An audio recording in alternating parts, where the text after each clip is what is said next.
All right, we're going out to Chicago right now because we got to talk about sub sandwiches. And the best part about this story is they're Jersey subs. These are like, now, we'll discuss this. Christine Specht is with us right now. Cousin Subs out in Chicago. Christine, first of all, I love that you're calling them subs because people in South Jersey call them, what do they call them? Wedges? Is that right? In South Jersey, they call them hoagies, heroes. Hoagies, that's what it is. Yeah, it's not. It's a sub. So you're clearly from the northern part of our state, our fine state. Where are you from?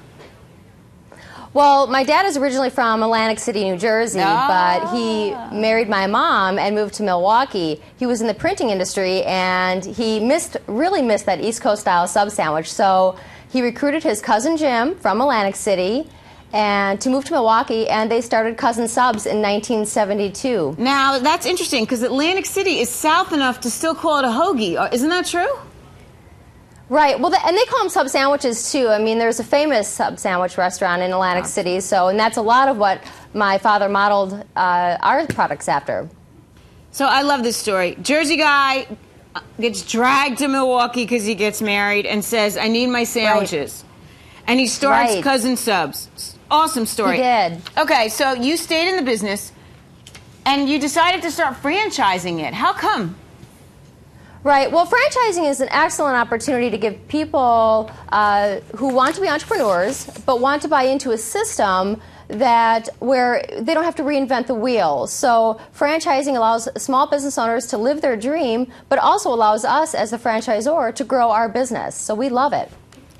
Now, I got to ask you a question, because the bread, you make the bread with the Jersey water. Whether you think it's good or crappy, who knows? It doesn't matter, because it's still Jersey water that makes the bread so good. How do you get your Italian bread to be so good on these subs?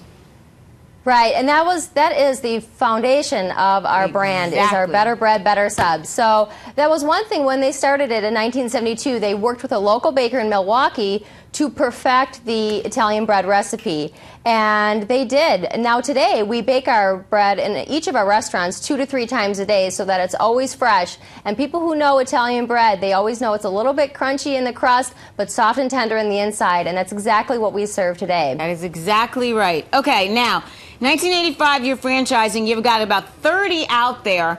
How do you compete with the likes of the Subways and, I guess, Blimpie, even though you can't even, I don't even think Blimpie's a sandwich, but Quiznos, I guess, is out there these days. There's a lot of them. How do you compete? There is a lot of competition, and we have about 150 restaurants.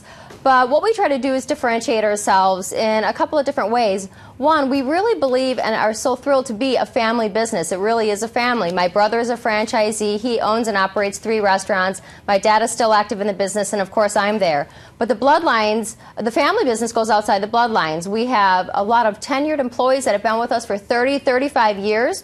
We have many employees who have grown to become franchisees, and we have franchisees that have stayed with us since the late 80s and, running very successful operations. So we love that we're part of a family business where it's more than just yourself. We're there to support one another, and we are in it collectively to help each other be successful.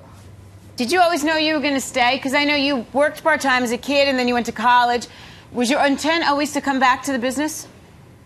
It was not my intent, actually. My parents gave me the freedom to get my education, do what I wanted to do. So when I was 15, of course, I worked in the restaurants. I did the cashiering. I was a sandwich maker, and I cleaned a lot, but then did my own thing. Returned in 2001 to run the Human Resources Department at Cousins, and then in 2008 became the President and Chief Operating Officer. It was not a predictable path to becoming the President, but it's one that's worked out very well. And my family has a family business as well. It takes, it's hard for a lot of people. How do you make it work? Well, you try to have a lot of open communication. You let everybody have their opinion. You work together, and you really try to focus on common goals. And for us, that would be growth. We certainly want to expand our business beyond 150 units. We know we're the smaller player in the market, but we're very nimble and have a lot of opportunity. So by focusing people and getting them on the same page about where we want to go and how we want to get there, I think you can avoid a lot of that drama that can often happen in a family business.